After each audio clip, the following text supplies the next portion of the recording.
Superman's great to draw because he's one of the few of the iconic superheroes that have been around for over 40 years or more. The first Superman I was ever exposed to was the early cartoon Superman, which was really simple. I drew him, and the thing with Superman is he's fun to color. So I drew a basic shape. It probably looked bad, and I just used red and blue and yellow crayons. The thing about Superman that endures is that his colors are very flag-like, and I don't mean just our country or any country. He just looks like a flying flag. He instantly looks like something that is patriotic or awe-inspiring or something you want to salute. I'm not here to scare anyone. In fact, I've always tried to help people whenever possible. You sound too good to be true. The most basic thing about Superman is he's a nice guy. He's a regular guy next door type. So you need to convey that he's a strong person, but he's also a kind, gentle person who really embodies the best things about mankind.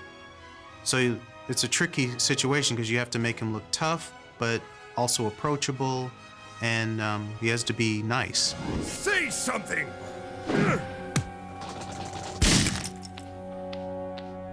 I'll be watching you, Luthor.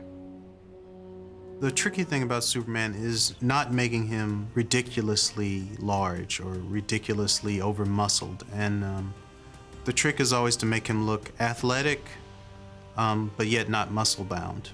Because his powers don't come from him working out, they come from our yellow sun giving him power.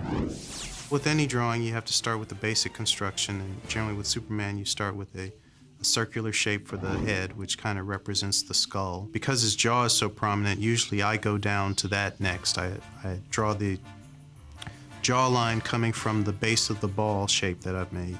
Most heroes need a good jaw, a strong jaw, but Superman especially needs a big, massive jaw to give you that sense of strength and, truth, justice, and all that stuff.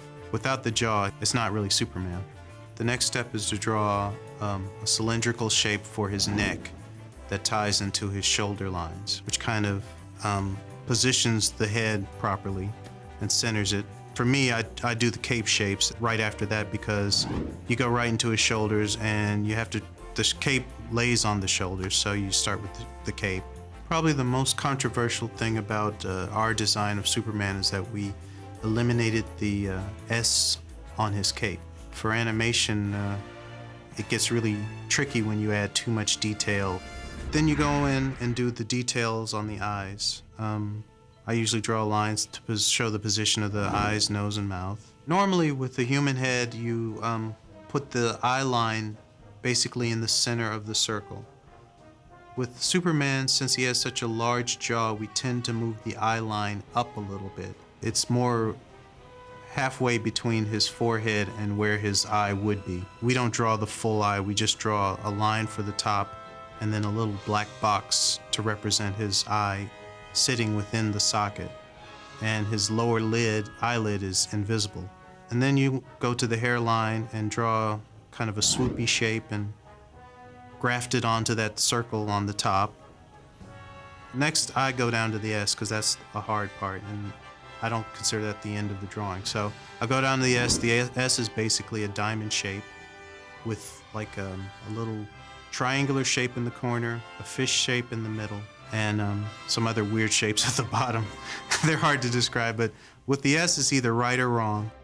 The most difficult part is actually drawing the S, because his S is very specific, and there's a certain formula to it, and it comes through a lot of practice.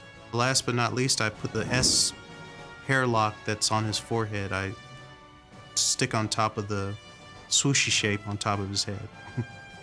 This is an exact science. For my money, I think this version of Superman is probably the purest and most iconic version of Superman that's ever existed. It really takes all the elements of the pre-existing versions of Superman and combines them all. And for my money, it's the best, strongest, most lasting version of Superman. Shall we go a few rounds without the suit? I've been drawing Superman since I was 4 years old. I don't get it right all the time, but I still enjoy doing it.